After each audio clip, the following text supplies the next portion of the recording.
Well, I want to welcome everybody today for our second part of the lecture series, How Did We Get Here?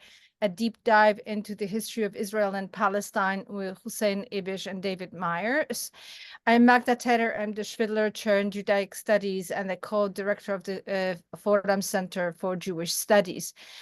Today's session will cover the period from 1948 till 1967.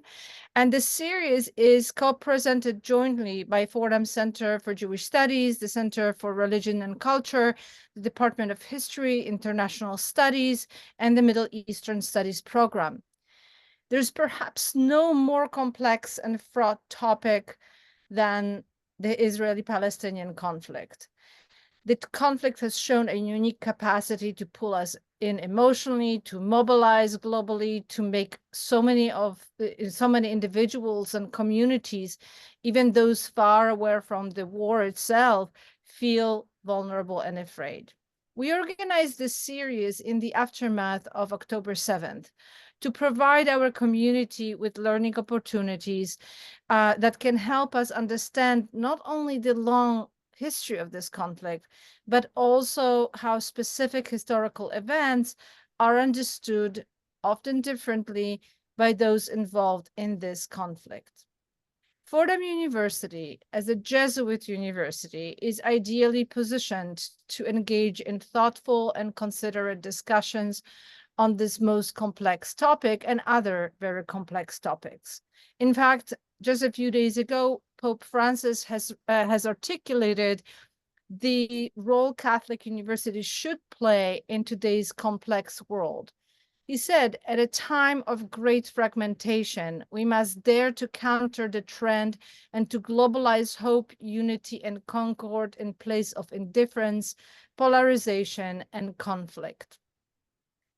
And over the years, Fordham and its different centers and institutes have indeed not shied away from difficult subjects and in-depth conversations seeking to bring us closer to this ideal. When we first met on December 6th for part 1 of this series, we hoped, I certainly did, that by the time we would gather again, the current war would end. But we continue to feel anguished and anxious, overwhelmed and hopeless, and we continue to grieve and pray and mourn while trying to work toward a better understanding and to promote the ultimate goals of resolution, justice, and peace. I'm grateful to our partners for co-sponsoring this program and to our students whose curiosity, interest, and commitment to learning have motivated this series. Many thanks to all of you who are joining us today and for your continuing interest as well. And very special thanks to our two speakers, Hussein Ibish and David N. Myers, for their willingness to engage with us at length and in depth. And now let me introduce them. Hussein Ibish is a senior resident scholar at the Arab Gulf States Institute in Washington. He is a weekly columnist at The National and previously served as a senior fellow at the American Task Force on Palestine. David N. Myers is distinguished professor and Sadie and Ludwig Kahn Chair in Jewish History at UCLA, where he also directs the UCLA Luskin Center for History and Policy, which produces wonderful podcasts that I encourage everybody to listen to. And he also directs the UCLA initiative to study hate. David Myers is a distinguished scholar of modern Jewish history, including the history of Zionism. He is the author and editor of many books, including The Stakes of History on the use and abuse of Jewish history for life. Just a housekeeping comment, please post your questions in the Q&A section of the screen, and we will get to as many as we can.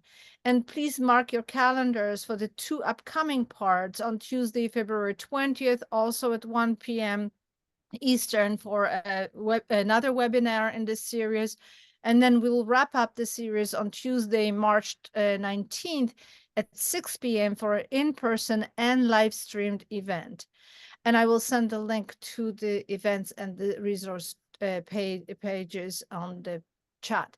So David and Hussein, we're very honored to have you both back at Fordham and in this series, and now the screen is yours. Thank you, Magda. I'm going to begin, and then we'll be passing the podium, as it were, back and forth. But it's really a pleasure to be back with you. Fordham University really has been one of the most hospitable sites for our teaching together, Hussein's and mine. And we really feel a deep commitment to do all that we can to educate in this critical moment. Absolutely.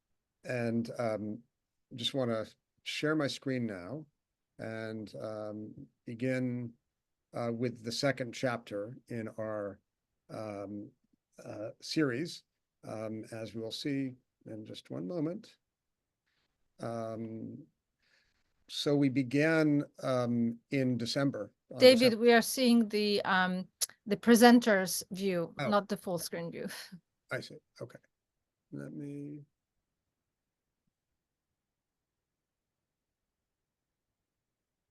How about now? That's it. Perfect. Great. Okay. We began on December 6th with what we regard as the first phase of the intense tensions, the conflict between Jews and Arabs, beginning with the advent of the first major wave of Zionist immigration to Palestine, and then the development of a Palestinian national consciousness amongst the local population, indigenous population in that country.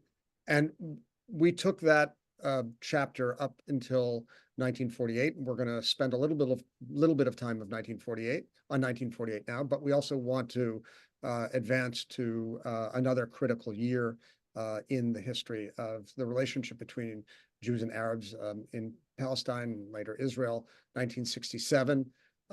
Just remember that part of what we are seeking to do is to understand the very complicated network of relations through multiple lenses.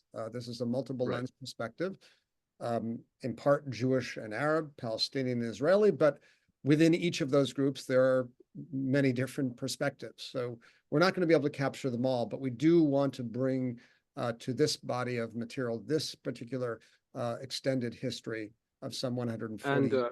If I could just add something, we don't only want to read the narratives against each other, but also against themselves. I think that's really important to there's an element of critique, self-critique going on here as well as dialogue. Indeed so. And with that, I think we're going to jump right in. I will maybe start, and Hussein can elaborate.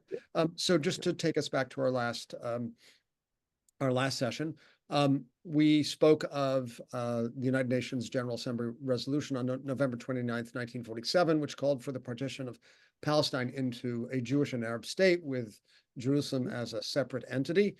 The resolution invited some tempered enthusiasm on the part of Zionist authorities. They thought it was a good start, but not the ultimate contours of the Jewish state they had imagined. Whereas the Arab side was, as it had been in 1917 on the occasion of the Balfour Declaration, both surprised and overwhelmingly disappointed by the proposal. Shocked and outraged, I would say. Shocked and outraged. Shocked and outraged, yeah. And thus, almost immediately after the UN resolution in late November, hostilities broke out. We see the first attacks by Arab forces in Jerusalem in late November, early December. And this thus begins the first phase of the conflict, the actual armed conflict between Jews and Arabs in Palestine. In the early months of 1948, there's an important development that will have very profound consequences for the rest of the war, and that is that the Palestinian intellectual, economic, and social elites, urban-based, leave the country for safer parts, understanding that there will be armed hostilities and that their interests, or in fact physical well-being, may be impaired.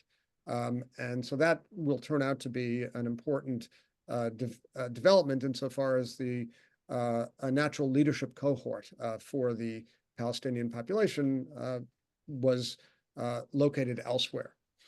The war is a very difficult one in those first months. There's back and forth battles, especially over the supply line between Jerusalem and Tel Aviv, very pitched battles. And at various points in time, the Arab side has the upper hand. At various points in time, the Jewish side has the upper hand.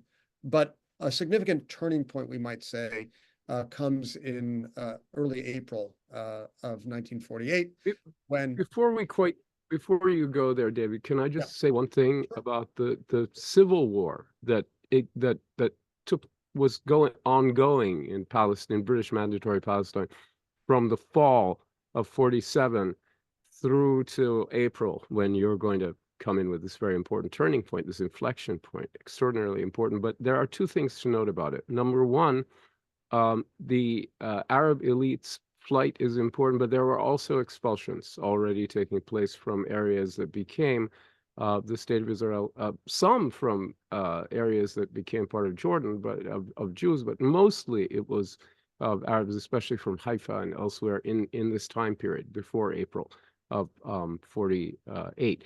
And the other thing is that it is triangular. So you have mainly fighting between Jews and Arabs, Jewish militias and Arab militias, remnants of Arab militias, really, but also both sides fighting the British as well. So you have both sides fighting each other and both sides fighting the British, and I think that was worth mentioning. Yeah. And we talked last time about that triangulated relationship that was so dispositive for the period between 1920 and 1948.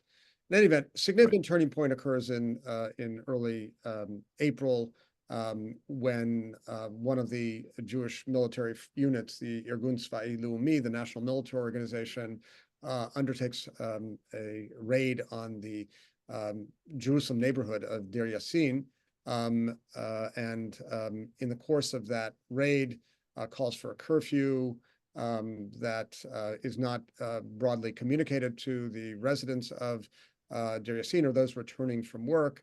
And in the course of that day, April 9th, over 100 Palestinians are killed by the Irgun forces, which Palestinian civilians, not Palestinian fighters. Palestinian That's important. which is a cause for a shock and deep consternation, not only within the Palestinian community, but in the surrounding region, and an uncomfortable moment for Zionist officials not aligned with the Irgun Tzva'i Leumi, like David Ben-Gurion. In the wake of that, there's a counterattack on a convoy of Jewish, mainly doctors and nurses, to the Gaza hospital 4 days later. And these two events mark an intensification of the conflict. And it's important to note that prior to this moment, in March of 1948, the leading Jewish military force, the Haganah, developed a document known as Tochnit Dalet, Plan D, which granted local commanders wide-ranging latitude to address conditions on the ground as they saw fit to achieve the goals of pacifying the region, which included the possibility of expulsions. And so from March of this year, we see displacement and expulsion, as well as psychological warfare, as increasing part of the way I would say it goes from being ad hoc to being essentially systematized. Yeah, I do want to be very clear about certain areas, right? In certain areas, it becomes policy. Right. Just to be clear, though, Haifa, what Hussein mentioned, Haifa. That was ad hoc. If Haifa is the focus of battle on the 21st and 22nd of April. It's in that period of time that the overwhelming majority of the Palestinian Arab population leaves or is expelled from the city. Right. Okay. what we can say, and the reason we've spent some time on this, is that Deir Yassin and the events of April mark a certain shift in the momentum in the war. There's a far greater degree of fear on the part of the Palestinian population, an increased pace of psychological warfare and efforts to forcibly remove Palestinians by Jewish forces. Right. And All people this, fleeing, the rate of flight also increases greatly. Rate of flight increases. Right. Yeah. All of this is moving towards the date when the British forces announced that they would be leaving Palestine, which is the 15th of May, which is why on the 14th of May, just before shortly before the onset of the Sabbath, the provisional authorities of the fledgling state of Israel announced the Declaration of Independence. And it's important to note, as we'll see in the next slide, that independence is the way in which the struggle is understood by Jewish forces. This is the year of independence, the war of liberation. And coming 3 years after the end of the Holocaust, it's understandable why the motivation of Jewish forces was so high. Yeah. Hussein. Yeah, no, I think that's all exactly right. So the Declaration of Independence of Israel, the Declaration of Statehood, is perceived by Palestinians and neighboring Arabs who are in tremendous sympathy, almost unanimous sympathy with Palestinians, as not a war of liberation or of real self-determination or anything like that, but a war of conquest and expulsion, and as a brewing catastrophe. Even though the term Nakba, the way in which this disastrous period from the Arab point of view gets framed later, it was seen already as a disaster. That people hadn't fixated on the term Nakba. That's how it was understood. And there was then an intervention of 5 Arab armies who entered into the conflict. It's now understood as invading the fledgling state of Israel. In some cases, you could put it that way. In other cases, I think it was understood, at least by the Arab armies, that they were intervening on behalf of other Arabs to try to stop the destruction of a society. That's how they saw it. But the war had been going on for almost, a year, 3/4 of a year. And the total number of Jewish combatants under arms was still greater than all the combined Arabs, even if you included the Arab army. So it was too little, too late, is what I'm saying, in a long-winded way. And the only army that really met with there was a little bit of success for the Egyptians in Gaza. And although there wasn't a strong Jewish effort to hold Gaza, though.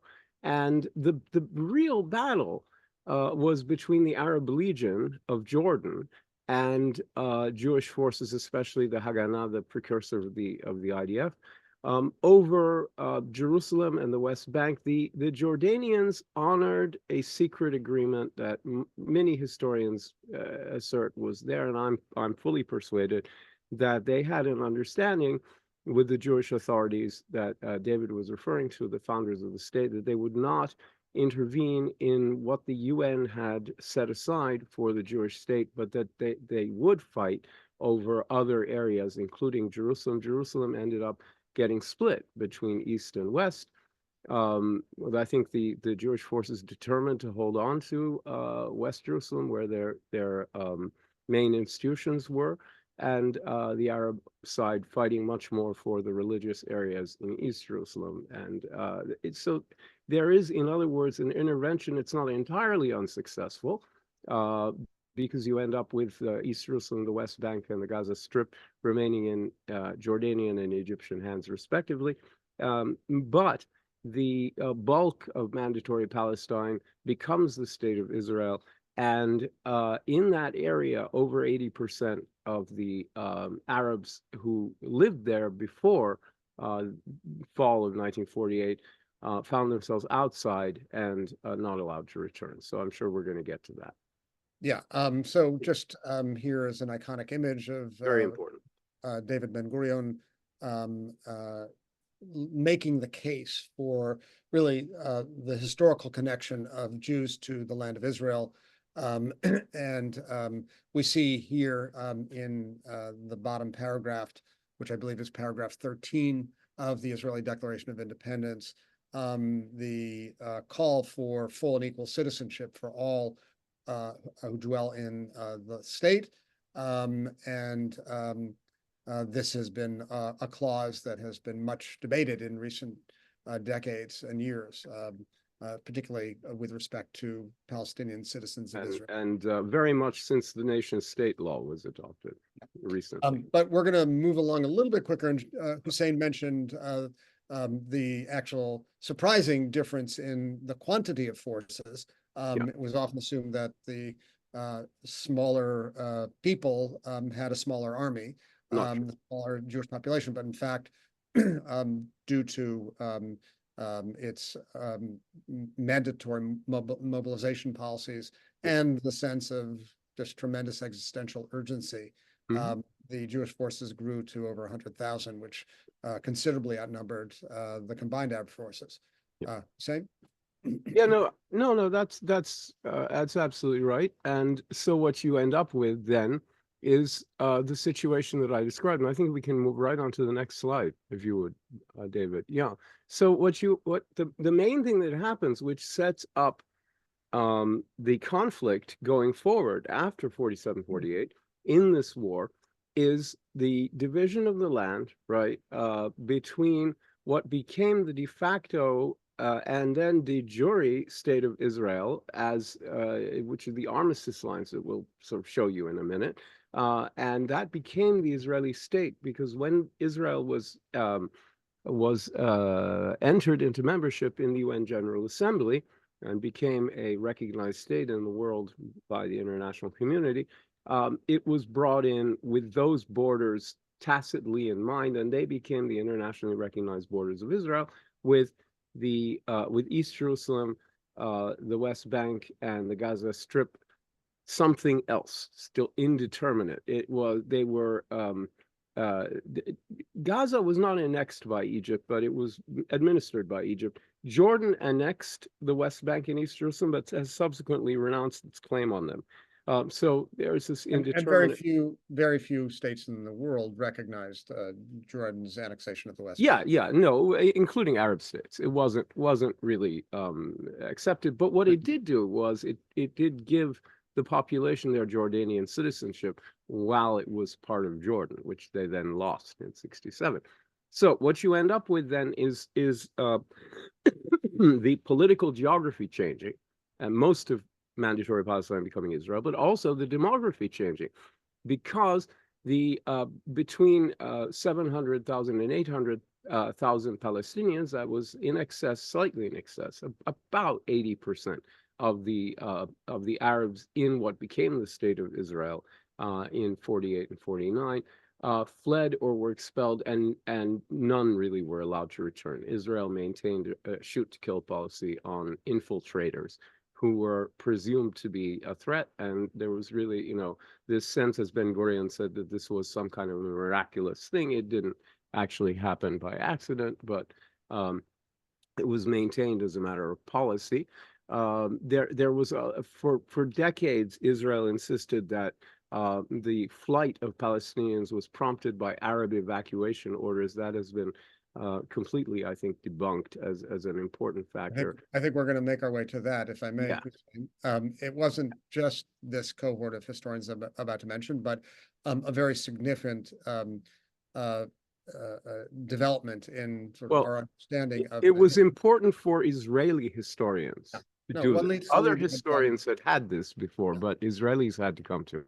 Yeah, but so we have, as I was saying, we had earlier versions of this account, particularly, I would say, the Palestinian historian Walid Khalidi. Walid Khalidi and O'Brien, the Irish journalist. With his essay, Yeah, very important essay.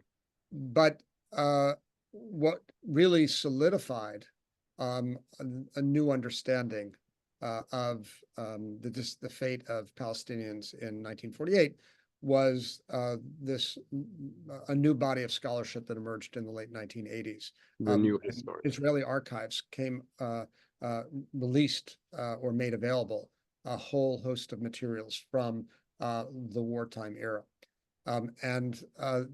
This cohort of Israeli historians who made use of these materials really undertook a revision of our understanding of the history of that year, and in particular called attention to the fact that the old narrative that Palestinians were encouraged by their leaders outside of the country to take leave during the war in the hope that they would return on the heels of the victorious Arab army was not at all true.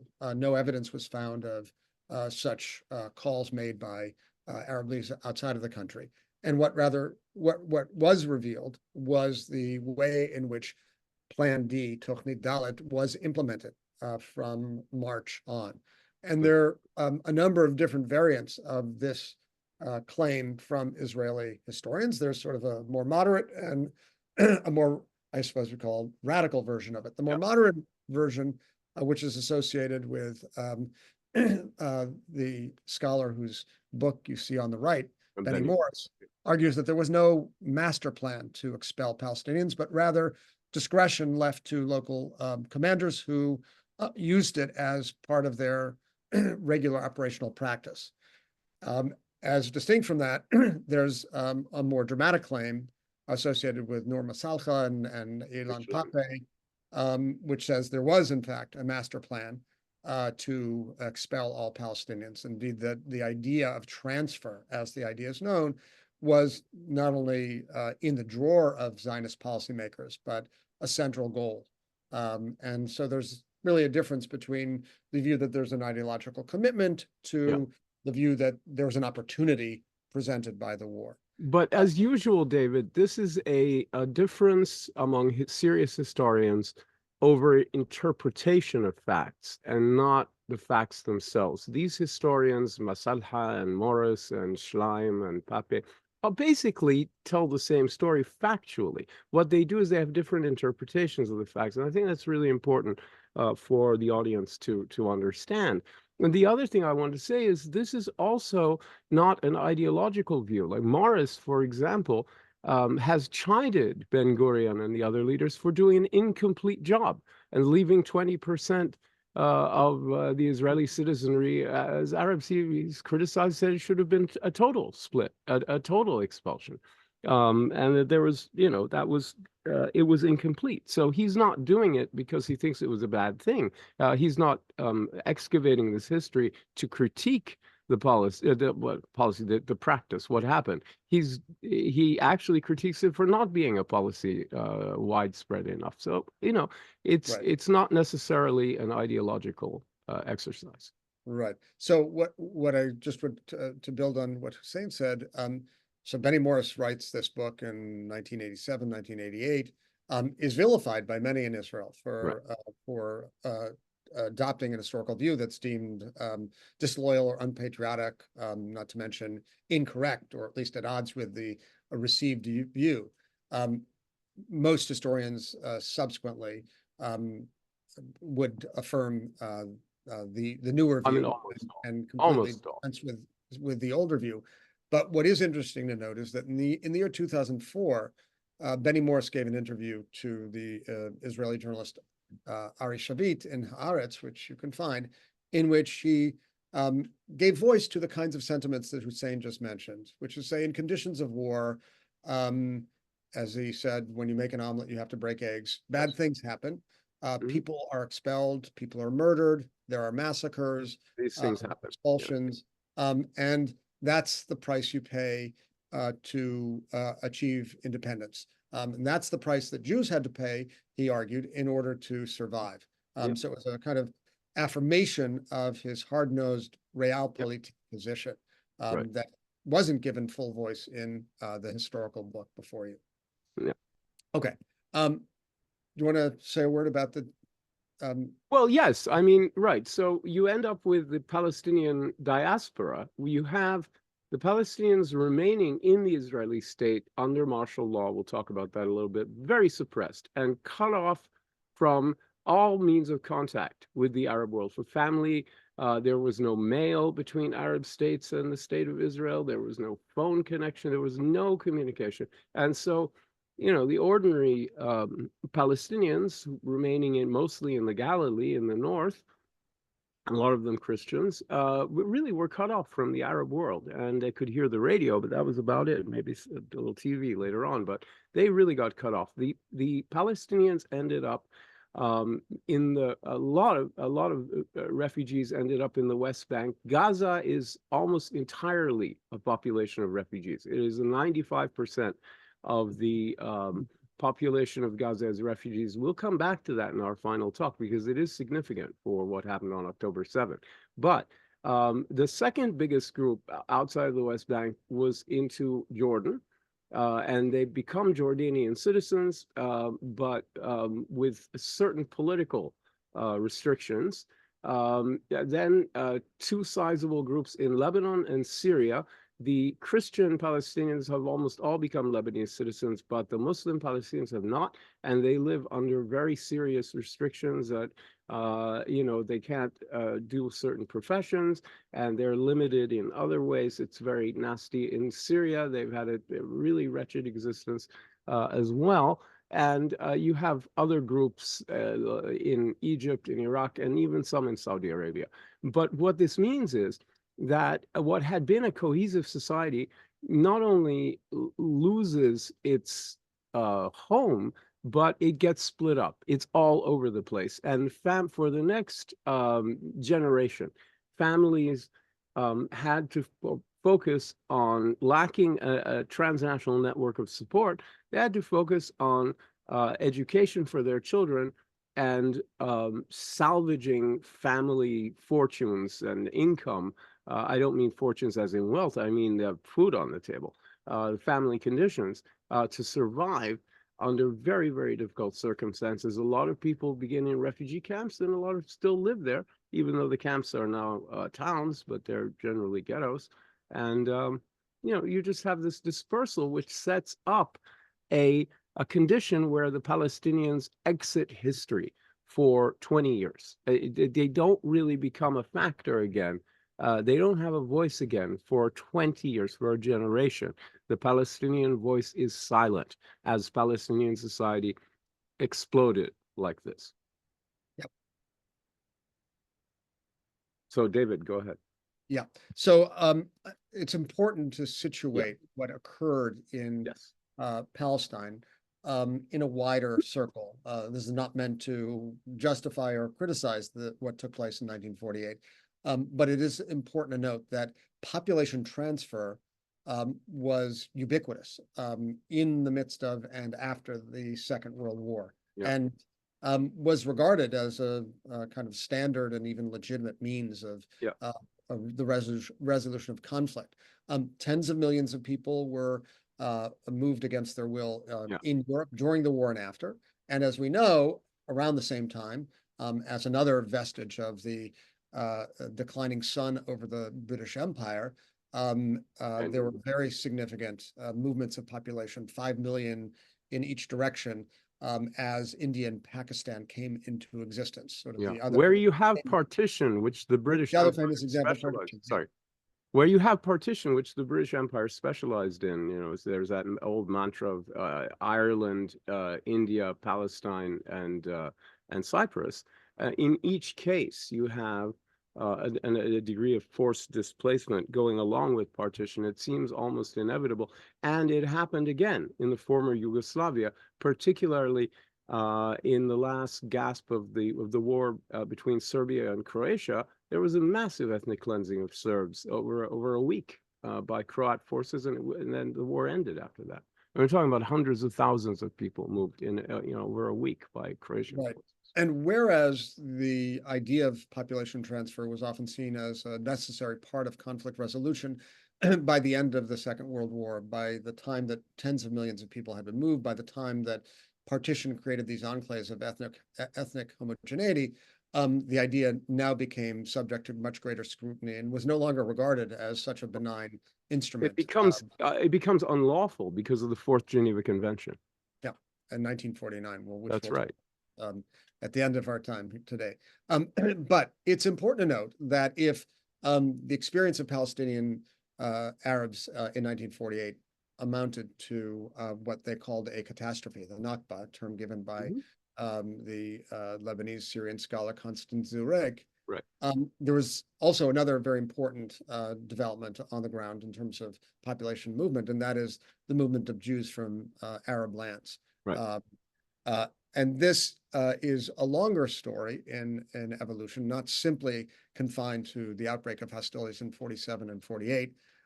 There was growing tension surrounding the Jewish communities in Arab lands already in the early 1940s. In fact, very famously, infamously, there was a pogrom or riot directed against the Jews of Baghdad in 1941, known as the Farhud, which reflected growing tensions over both the Zionist movement and the introduction of Nazism into the Middle East. Especially in Iraq. There was a real radical movement that seized power in Iraq, and a place where the sort of character of mixed reputation, the Mufti of Jerusalem, made an appearance in this period. Horrendous reputation. It's not a reputation, not mixed. It's an awful reputation. Okay. Including among Palestinians. Nobody, I mean, nobody names anything after him. There's the Qassam brigades. Izzeddin Qassam is the Islamist of choice for Hamas. They don't care about the Mufti of Jerusalem. Nobody likes him. I've actually heard some Palestinians sing his praises. So well, maybe individuals, but as organizations, nobody gives a damn. Okay. Yeah, Arafat used to praise him because he was his distant relative. Yeah, and of course Netanyahu brought him up as the person responsible for Nazism. But he said he was single-handedly responsible for the Holocaust. Right. We'll put him to the side for a minute and return to the fate of Jews in Arab countries as there's growing attempts at unity in the Arab world through the creation of the Arab League, which calls for a boycott on Jewish products that come from Palestine.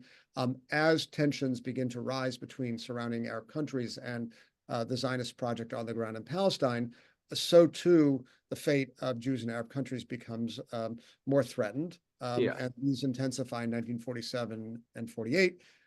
Where we see a series of expropriations of property, as well as calls for Jews to take leave of these countries in the Middle East and North Africa. And simultaneously, a lot of pressure from the Israeli state. Come immediately. Even before the creation of the state, the Zionist movement was very interested in the principle of kibbutz galuyot, the ingathering of the exiles.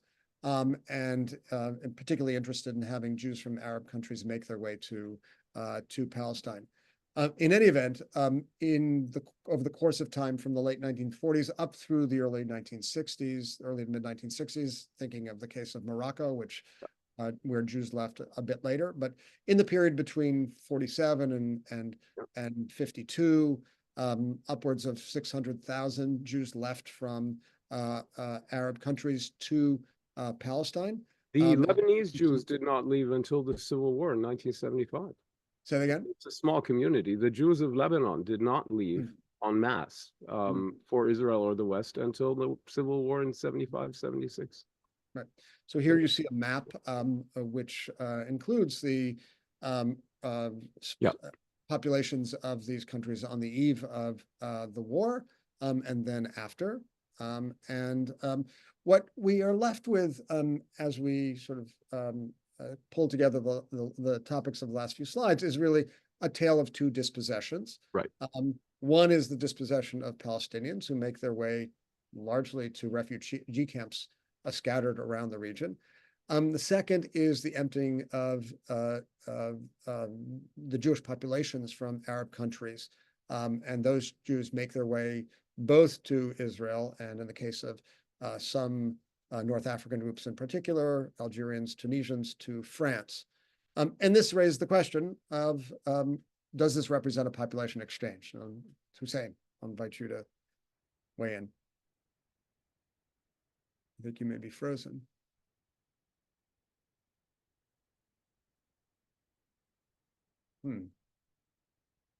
Magda, can you hear me?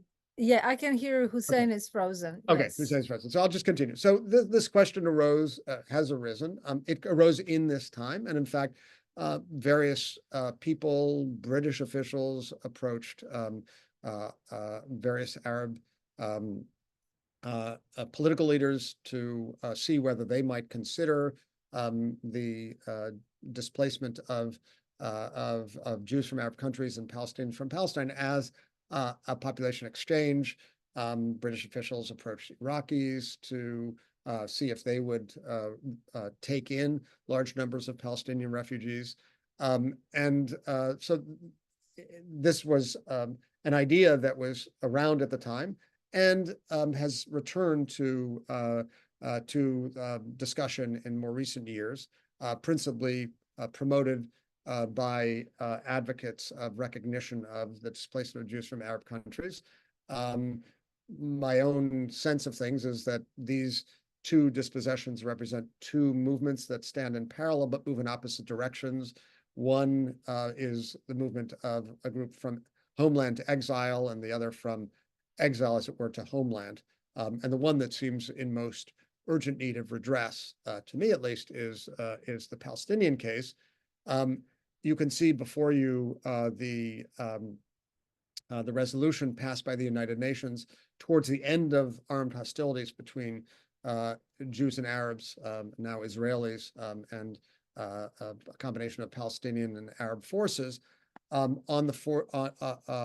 December 1948, in Resolution 194, which articulates the principle that refugees, referring to Palestinian refugees who wish to return to their homes and live at peace with their neighbors, should be permitted to do so, or, as you see in the second half of this clause, they should be afforded compensation for the property that they lost.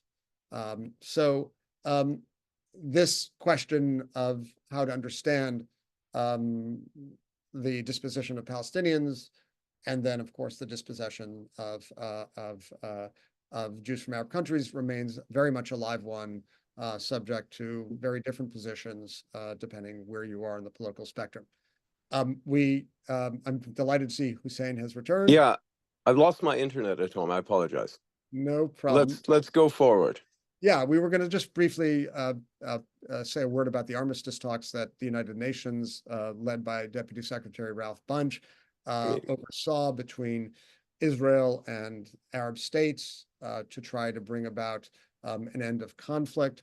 What emerged out of that's of significance to us is the Green Line, which demarcated the line that separated Israel, not from the original proposal by United Nations General Assembly 181, but Israel, including the territory that it captured in the conflict, and other territories held by Arab forces, the West Bank chiefly, which had come under Jordanian control. The Green Line, called the Green Line because it was with a green marker that line was demarcated. And now they're all called green lines. And now they're all called Green Line. Just a word about the population in Israel, which represents a diverse mix of components. In 1948, the population of the newly created state of Israel was 800,000, of whom 156,000 were Palestinians who were not expelled or did not decide to leave. Of them, a substantial number were internally displaced persons who were pushed off of their homes in Israel proper and were not permitted to return to them. And it's really important to note that it's worth me adding. Oh, yeah. Sorry, David. No, go ahead. Oh, it is worth me adding one thing here about the refugees. I grew up surrounded by Palestinian refugees in Lebanon. We're rich and poor and all kinds, and all my life I've been surrounded by them and worked very closely with them. And I've talked with hundreds, many hundreds, about their experiences since when I was a very small boy. Every single one of them who left voluntarily, because I've met a lot who were expelled too, but those who left voluntarily, all of them expected to go home. None of them thought they were even risking permanent displacement. They couldn't imagine that whoever won the war, they wouldn't be able to go back to their houses and villages. And that's why the key, the old metal keys, the old giant wooden door locks, became such a huge symbol of the Palestinian national movement, second only to the black and white checkered kafiyeh headscarf that Arafat made so famous. But the key is very important because almost all Palestinian families had their keys, and they never let go of them. Even when the houses were long gone, the villages were long gone, the country is long gone, they kept their keys because they never imagined they wouldn't go back. And that's really important to understand. Right. And to alongside that, the Palestinian population within the state of Israel was subjected to martial law for the first 18 years of the state's existence. Actually, I'd say till 66, not 67. That meant that there were restrictions on travel, assembly, speech, and not infrequent administrative detentions. This was the state's way of maintaining control over those Palestinians who remained. You wouldn't be tried in a civil, if you were a crime, you would not get a civil trial. You would get a military tribunal, for example. One thing I wanted to say before we leave the topic is that the exchange of population thing is important because there was one, only different, but the biggest difference is that the exchange of populations that took place realized the importance of the Zionist agenda, and it's exactly the opposite with the Palestinians. It was crucial to the collapse of their national project. Just want to add a little bit to the demographic picture of the newly created state of Israel. In addition to a small Arab minority, or about which constitute about 20%, which has maintained somewhat steady over time. There were at least two other new demographic constituencies of relevance. One was the survivor population, the population of Holocaust survivors, who were a significant presence in the country. Recording in progress. At one level, subject to some measure of. Oh, Hussein, you're on. I know. I'm trying. Oh my God! There. I'll just pause for a minute. What the hell? Okay, I think you're back on one. So sorry. No worries. The one moment you want the phone to react, it won't. Yeah. Anyway. So Holocaust survivors come to Israel. One of the sites that they make their way to, a larger number make their way to the United States. It's important to note that about a quarter of the fighting forces in the conflict in 1948, around May or so, are Holocaust survivors who are fighting with particular intensity in the wake of their experience. It's also important to note, as we said, that there's an important new demographic element in the state, and that is the arrival of Jews from Arab countries, known as Mizrahim, who encounter a political establishment dominated by Ashkenazic Jews, Jews from Europe, particularly Eastern Europe, and Jews, the Ashkenazic Jews, who tend to regard Mizrahim as less cultured, less suited to positions of prominence in the new state. And in other words, they faced an element of racism. There's certainly of Orientalism, paternalism, and racism. And many of the Mizrahim make their way to transit camps where they stay for months and in some cases even years, which engenders a significant amount of resentment over the course of the 1950s. And in fact, up to this very day. Yeah, it's still playing. It's still playing out. Yeah. Sorry, David. Oh yeah. So just to conclude the thought, there was actually a very significant outbreak, a protest of Mizrahi Jews against the Ashkenazi establishment in the late 50s in a neighborhood of Haifa called Wadi Salib. And that gave momentum to the creation of an actual group known as the Black Panthers, comprised of Mizrahi Jews drawing from the American case, who felt a measure of resistance, or felt the need to resist the Ashkenazi political establishment. And it is fascinating that you find the Mizrahim on both extremes in Israel, on the extreme left and on the extreme right, in disproportionate numbers, I would say. Yeah. Okay. Do you want to say a word about the larger regional and global dimensions of the conflict? I mean, no, I think we should go on. The Suez crisis we have to talk about, but I'll do it briefly. The Israeli state is very much aligned with the West, being governed by Ashkenazi Jews, very much a product of the West, Western culture, Western society, especially if you consider Central and Eastern Europe essentially part of the West as compared to the Middle East. At the same time, you're looking at the transition from the old empires of Britain and France, which can no longer, bear that burden, and a new era defined by Soviet-American rivalry. And the Arab-Israeli conflict, which it now is, the Palestinians having exited the scene without institutions of their own, becomes a part of this global tension between the Soviet Union and the United States, with, although there were both, Israel sort of was vied for by the Soviet Union at first, which was very keen on the establishment of the Israeli state after some soul searching, and was quick to recognize Israel. The Israelis really did sort of align themselves very strongly with the French, and less so with the British, but still with the British, and vaguely with the Americans, although, as you see, it was nothing like the special relationship that emerges during the subject of our next talk, 67 to almost the present. In 1956, the British and French, in their last gasp of imperialism at the Middle East, wanted to stop the nationalization of the Suez Canal by Egypt. Israel was looking to push back against incursions by armed Palestinian groups, the nascent Feda'in. Feda'in are people who will sacrifice themselves, Fida, people who are willing to, the sacrificers is basically what it means. And these also, I think there were Israelis who were thinking about expanding their territory, especially to grab the extremely important and strategically vital Suez Canal.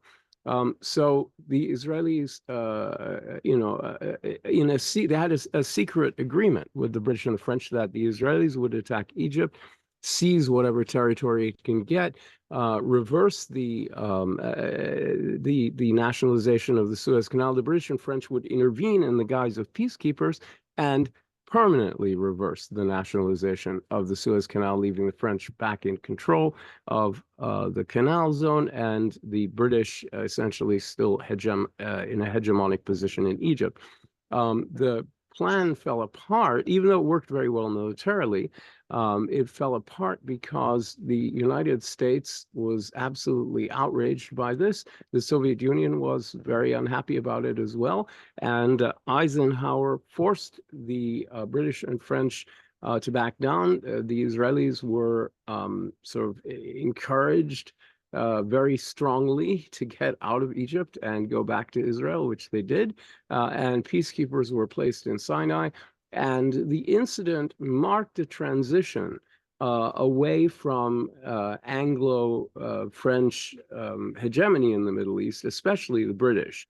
And there is this cliche of a Suez moment, meaning the moment that you lose your influence, the inflection point when you are no longer a hegemonic power in an area, is now called a Suez moment, because it was so decisive. And the United States and the Soviet Union emerged as contending rivals, but as the kind of neo-imperial or global great power rivals in the Middle Eastern game, eventually ending up on either side of the conflict, the U.S. siding with Israel very strongly after 67, Soviet Union siding very strongly with most of the Arab states, so not with the conservative Gulf monarchies, but with the kind of quasi-socialist military dictatorships led by Egypt and Gamal Abdel Nasser became increasingly aligned with the Soviet Union. And as I say, after 1967, Israel becomes exceedingly close to the United States. All this sets that up, David.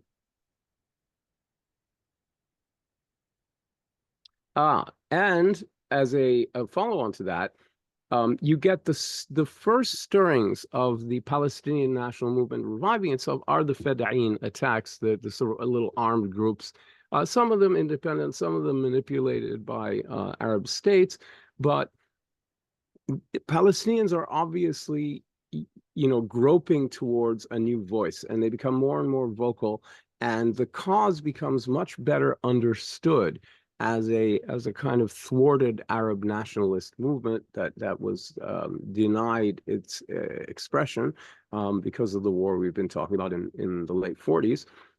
And the Egyptians, having achieved really strong hegemony in the Arab world, and Nasser, a very charismatic, very demagogic populist, had managed to seize control of the Arab imagination to almost, most Arabs, except for some intellectuals and the very religious people. Muslims never had anything much good to think of Nasser. He was quite aggressively socialist.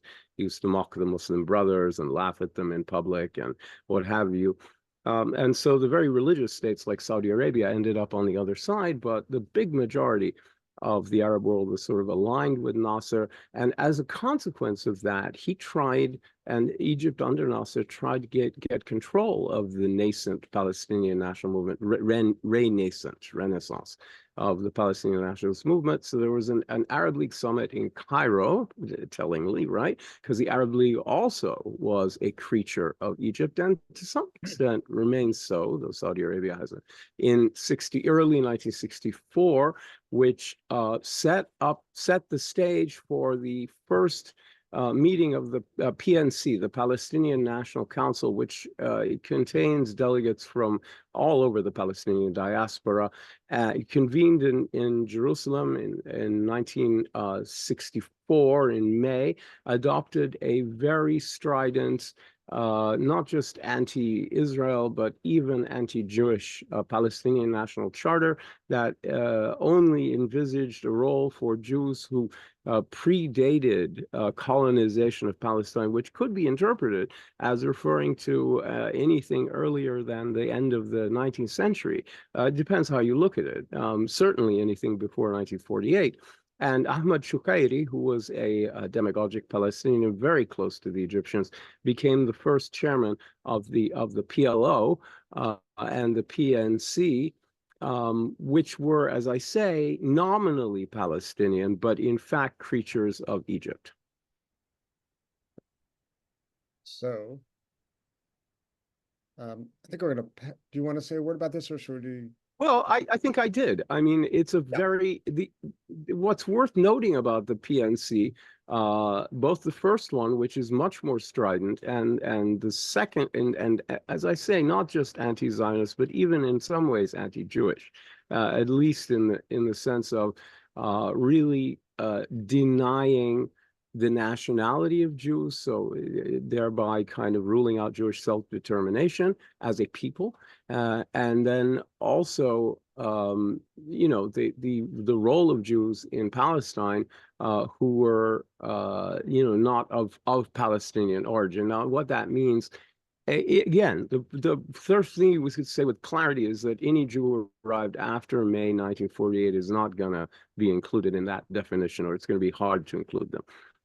And a lot of people who came after the 20s, again, it's going to be hard to include them in that. So it's a very strident document, but you do not find any mention of Islam. You do not find much discussion of religion, nothing about Christianity, and there's just the dealing with Judaism is not a religious topic. It is simply designated as a religion rather than any other kind of identity, like an ethnicity or a national identity or anything like that. The document is drawn up, therefore, by an Arab world that is extremely secular and a dominant Arab political culture across the board that is extremely secular outside of these conservative Gulf Arab monarchies, and particularly Saudi Arabia, and also a nascent Palestinian movement that is very secular, and where there's an extremely strong Christian, a disproportionate Christian influence, and that continues into the independent PLO that emerges after the '67 war. Yeah, and as we'll see next time, stands in contrast to both the charter and the organizational guiding organizational ideology of Hamas. Right. Oh, we'll talk about next time. The only thing they have in common is the word Palestine. Two very different visions of that.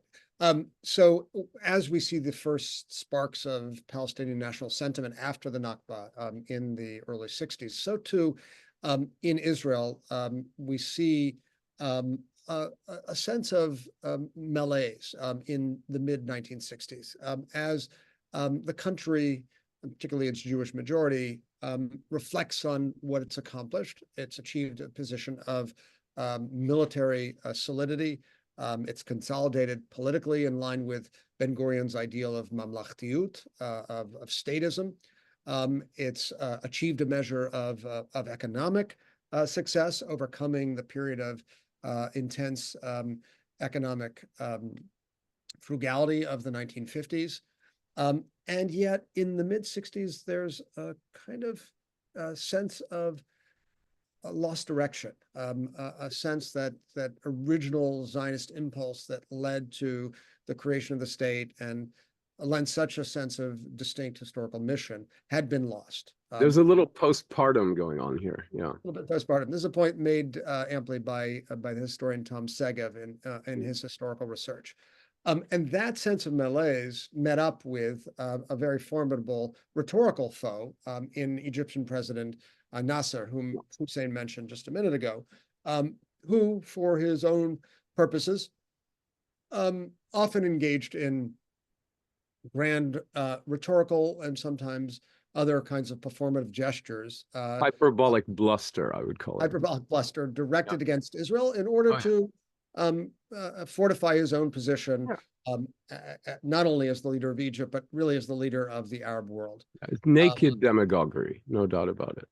And it's important to note that as we move into 1967, Nasser escalates his rhetoric against Israel, and then, in fact, plays a very dangerous game by undertaking actions that he may not have been prepared to follow up on in the ways that that might have been necessary, insofar as he decides to block the Straits of Tiran, which allow for the passage of commercial vessels from the east to the west, and expels those United Nations emergency forces that had been in Sinai since 1956.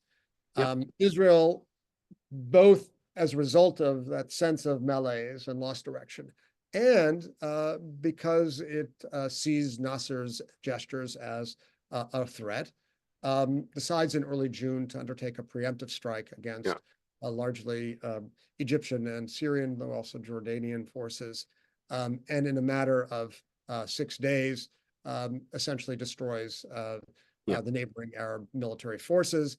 And in the course of that very rapid military operation, also gains control over significant new chunks of territory, the Sinai Peninsula, the largest of them, the West Bank, Sinai Peninsula that had been under Egyptian control, along with the Gaza Strip, which also comes under Israeli control, the West Bank, which had been under Jordanian control, and the Golan Heights in the northeast of Israel, which had fallen under part of Syria. Syria. Oh, it's never not part of Syria, so yeah. And here you see the map. After the '67 war, those areas in the dark lined pattern are areas that were occupied by Israel after its conquest. And that brings us to yet another moment of disparity in perspective on developments on the ground between Jews and Arabs, Israelis and Palestinians, and others. For many in the Jewish world, the 1967 war was seen really as a miracle, as an instance of divine intervention, because they believed that Israel was on the brink of extermination, that Nasser was prepared to marshal not only Egyptian forces, but the forces of the entire Arab world and make true on his declaration that Israel should be, and its residents should be thrown into the sea. That sense of miracle was compounded by the recapture of the Western Wall, the retaining wall from the Second Temple that was regarded as one of the holiest sites in Judaism. And even secular Israelis were moved to tears by not just the capture of the Western Wall, but by the famous declaration by Israeli military officer Motagur, Har Habayit bi'adenu, the Temple Mount is in our hands. The effects of this sense of miracle were not felt only amongst Jews in Israel, but really around the entire Jewish world. There was a resurgence of ethnic pride in Israel, which, according to many Jews, had warded off this threat at extermination and emerged powerful. There was a new buoyancy in Jewish ethnic identity. And it's important to add that the 1967 war really gave important momentum toward growing messianic sentiments, especially within the religious Zionist movement, that would drive forward the project of settling those conquered territories with Jewish settlers. Hussein.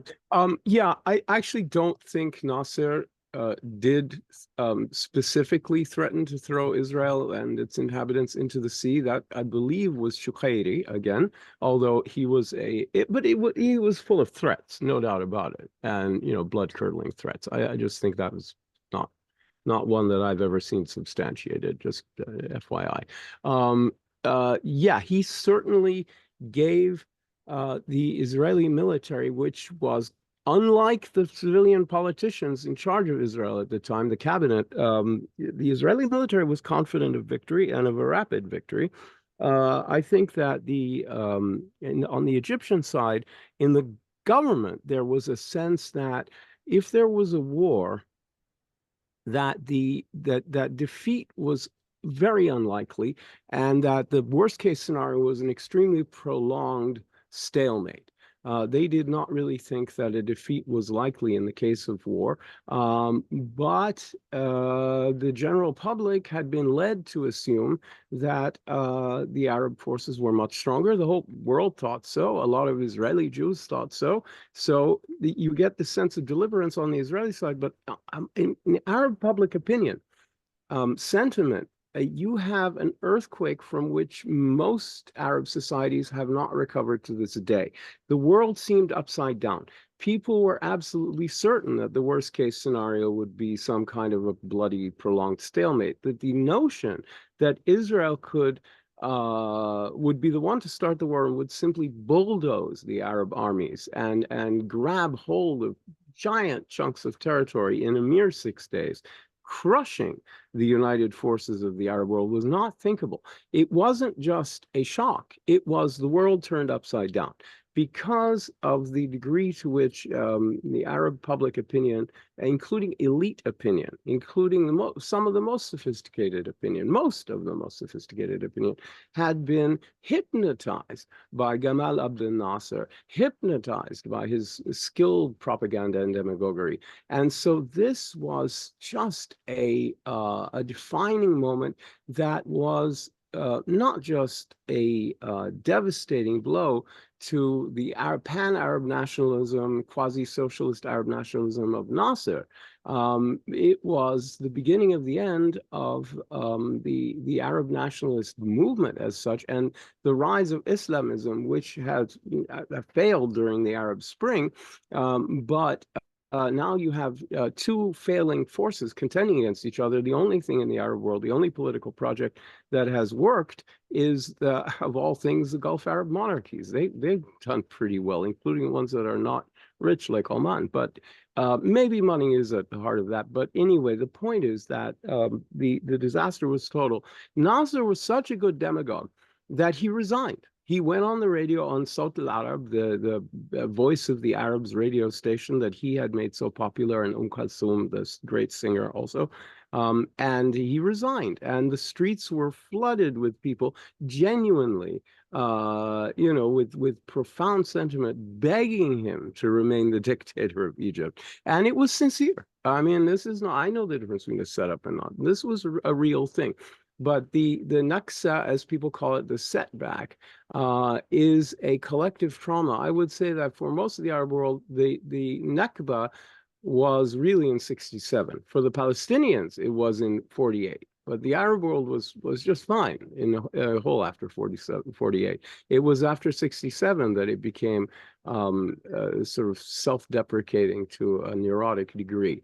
And with this, the second phase of the conflict ends, which is the Arab-Israeli conflict. It does survive another 10 years, basically, until you get the Camp David peace treaty between Israel and Egypt. But it sets the stage now for not only the rise of Islamism in the distant future after Khomeini's revolution in Iran, but also the rise of a genuinely independent Palestinian national movement, the reformation of the PLO in the control not of Egyptian puppets, but of Palestinians themselves, who then under Arafat spend a couple of decades wringing control of their decision-making away from the Arab states and successfully breaking off the Palestinian national decision-making process from the Arab governments, which persists to this day. It therefore sets the stage for the emergence of the Palestinian-Israeli conflict, which again replaces the Arab-Israeli conflict after Egypt bows out of the Arab coalition supposedly confronting Israel and actually doing it on many occasions, and renders Arab state war with Israel a nonsense and a non-viability in 1979, and so that you get Zaid, then I think maybe we should that's a nice appetizer for next time. Yep. We're gonna talk about that development next time, but I think we'll wrap up now. That's right.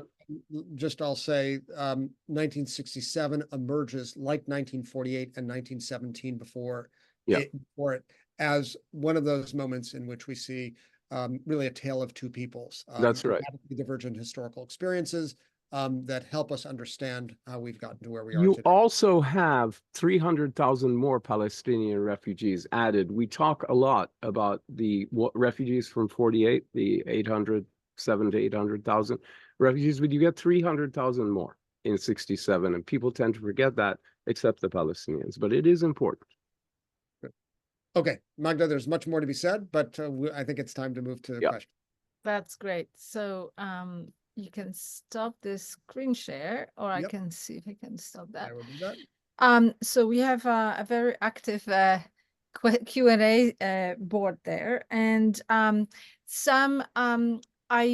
maybe let's just since we kind of ended on the new chapter of developing, you've been talking about Arab Jewish or Arab Israeli previously, and now we're switching to Palestinian. And there are a couple of sort of questions that dive onto the idea of Palestinian identity and the emergence of the Palestinian identity, and including, for instance, the pre-48 organizations such as the Palestinian Arab Congress and things.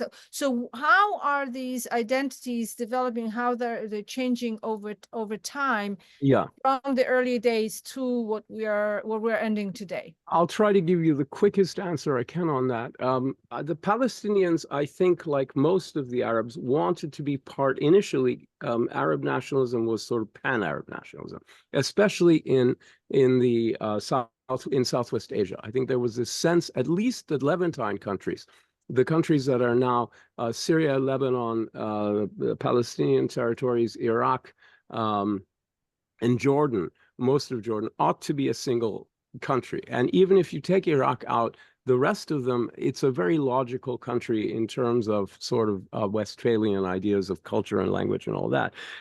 But after the fall of Faisal in 1920 in Syria and the first attempt by the Saudi prince to establish a pan-Arab state, Palestinians knew they were on their own, and they kept getting the message, you're on your own, you're on your own, you're on the own. And it's 1948 that solidifies Palestinian identity as fundamentally different, because only Palestinians experienced the Nakba. Only Palestinians had that. Now, other Arabs were involved in some way, but it's a unique experience. All Palestinians went through it, and no one else did. And so it separates Palestinians from Lebanese, from Jordanians, from Syrians, people with whom otherwise they have almost no differences culturally, linguistically, in terms of cuisine and folkways, but that separates them. And so when Israelis sort of collapse Palestinians into, well, they're all Arabs, so why don't they go there, or why don't they go there? Or, it's not just a matter of the human right to live where you are from. It's also the fact that this is a people forged by their confrontation with Zionism. So it's very interesting that's how they became a people, is through the Israelis willed themselves into existence, right? They willed themselves into peoplehood. The Palestinians were kind of dragged along, but they were as much shaped by that experience as the Israelis. And I just want to point out one other thing. We tend to think after you. I'm gonna say a word after you, so make it brief. Yeah, please. We tend to think of these identities as fixed and permanent and very deeply rooted, and they're not. When my father was born, the word Israeli didn't exist. It meant nothing. It absolutely didn't exist. And the word Palestinian existed, but it referred generally to British institutions in mandatory Palestine, right? Like the Palestinian police or something like that. It certainly didn't designate the Arabs of Palestine. So these terms are really recent vintage, and there's nothing ancient and fixed about them. Sorry, David. Yeah, I just want to add a little bit to that. We don't want to say that Palestinian national identity is born as an entirely new creation in 1948. It's not. Now, it's solidified and consolidated, and given a sense of distinctive historical destiny, and there's a defining trauma about it. But what I wanted to say, and Hussein knows this well, is that we see the first voices of kind of Palestinian consciousness, historical consciousness, historical and political consciousness, indeed earlier in the century, in the 19-teens, when we have a journal called Philistine that is grappling with the identity of this group of people, indigenous Arab population of Palestine, relative to the arrival of Zionist settlers. We have, from 1919, the first Palestinian National Congress, a series of congresses that extends a decade or so. And the Congress, and this goes to Hussein's point, declares quite explicitly that we consider nothing but part of Arab Syria. So there's no sense that emerging sense of Palestinian identity should take the form of its own sovereign state. It should be part of a larger Arab national presence. But at the same time, it reflects a growing awareness of Palestinianness, and it's all relational. It has much to do with the Balfour Declaration and the arrival of new Jewish settlers to Palestine, and the sense of the encroachment of foreigners on their terrain. And the earliest Palestinian leaders of note saw themselves, and in the end of the 19th century, saw themselves as Ottomans in terms of their political allegiance, but as Arabs and Palestinians in terms of their nationality. And there was a difference. They already had that. That's for sure. But the political expression at that time was still Ottoman, and then it became Arab national, and as we say.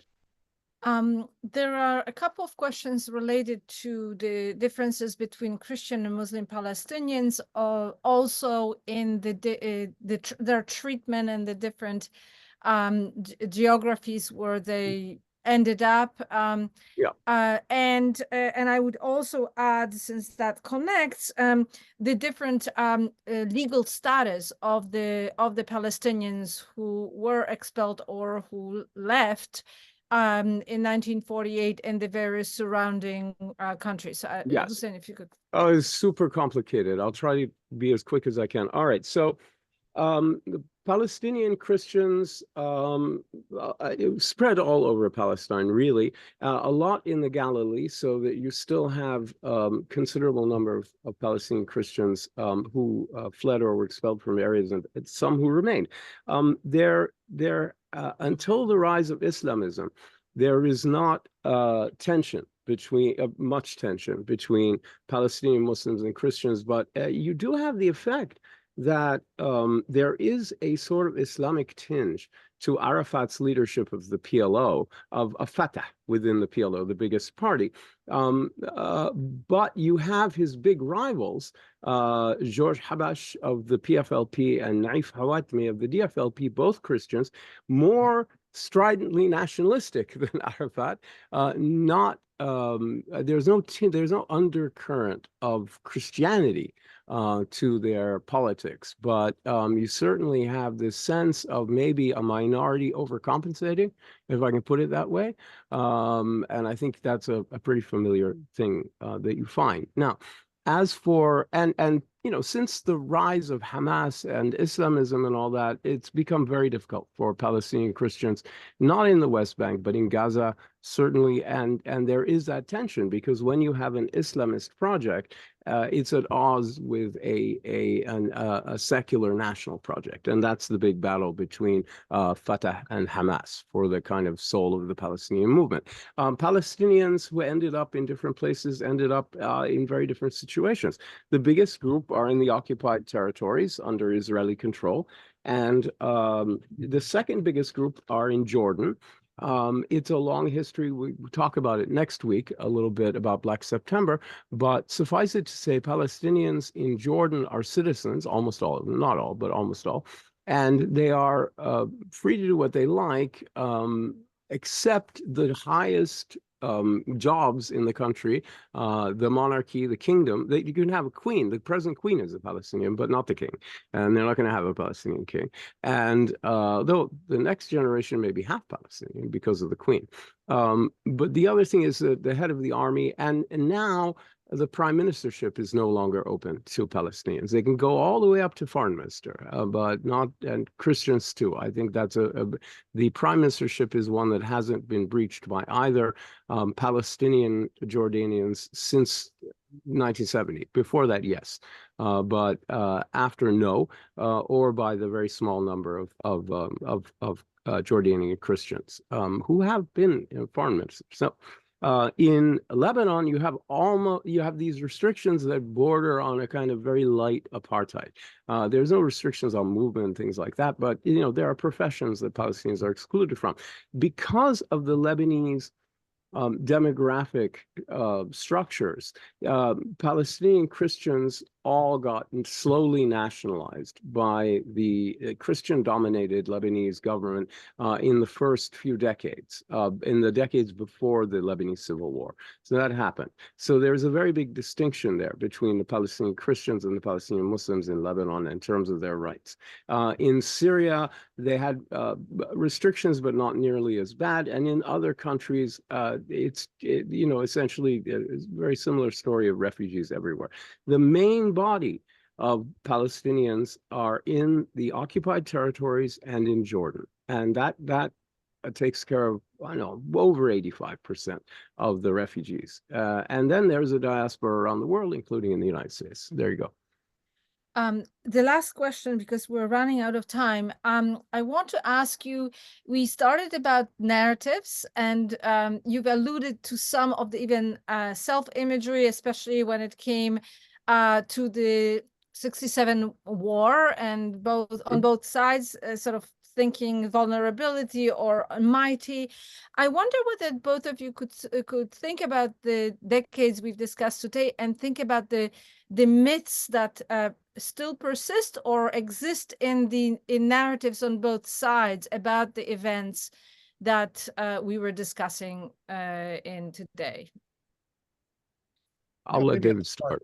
Yeah. Sure. I mean, I think what's really interesting to trace in light of sort of the mythic self-understandings would be the biblical motif of David and Goliath. The sense deeply entrenched in Israeli Jewish consciousness that Jews are a small, beleaguered minority that have been subjected to persecution over the course of their long historical path, and dwell now, 1948, in a region marked by unrelenting hostility.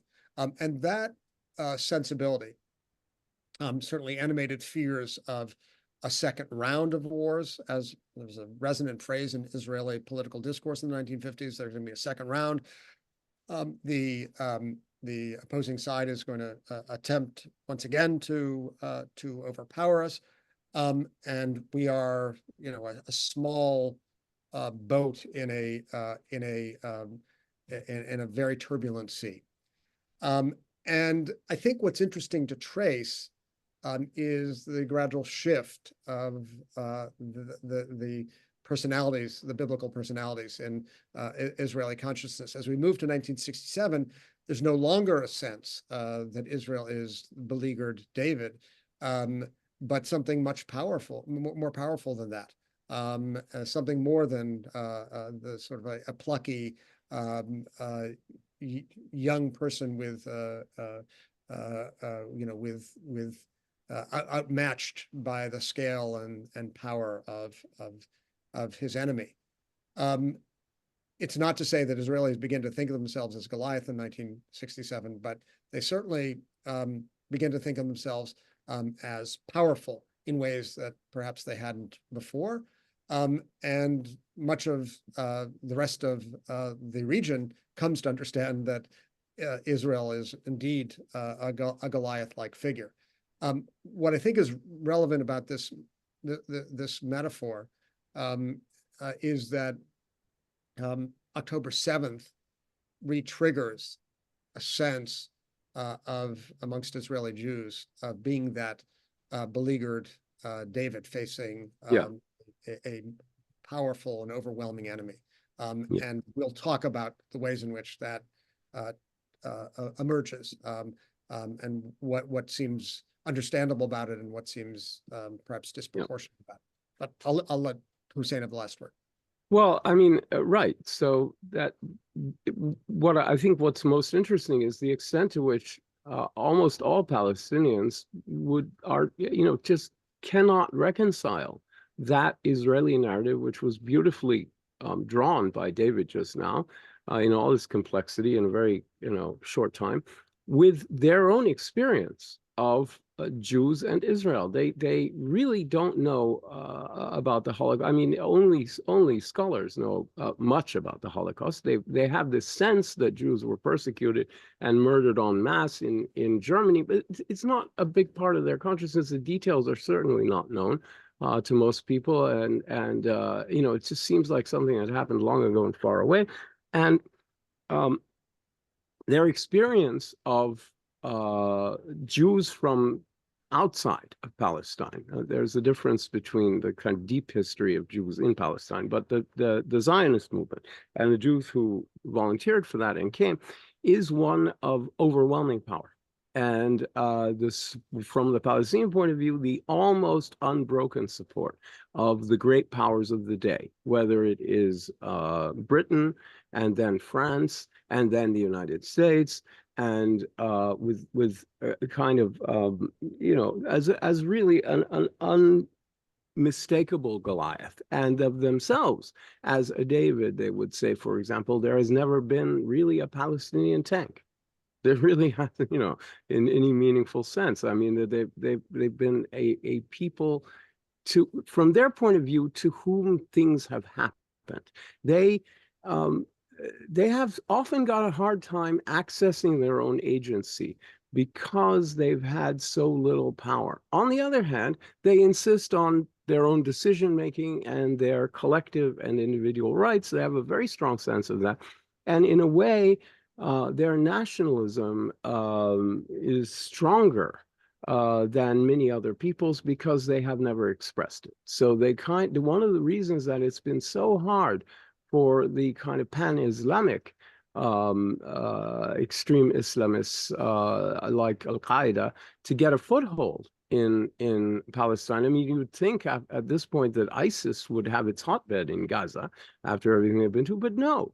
Why not? Because they are opposed to nationalism, and they want to get rid of all the Arab states, not add another one. Palestinians won't, even the most sort of strident Palestinians in general, won't hear of it. They all, even like Hamas, is deeply attached to Palestinian nationalism, more than any other Muslim brothers groups are attached to their nationalisms. And I think it's part of this experience of never having been able to express your national sentiments and having been so alienated from self-determination.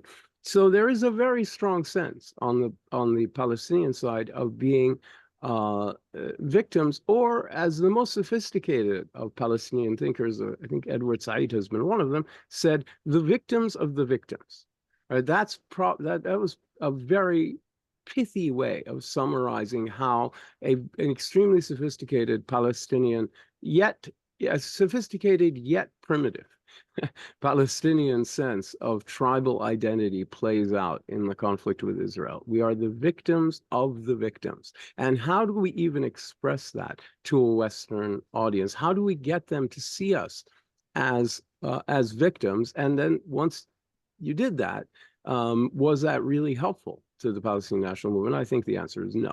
But I'll stop there and say thank you to both very much for this great conversation. Thank you. And so sorry much. about the technical difficulties. That was Thank you so much, both of you, for this conversation, and thank you all of you for joining us.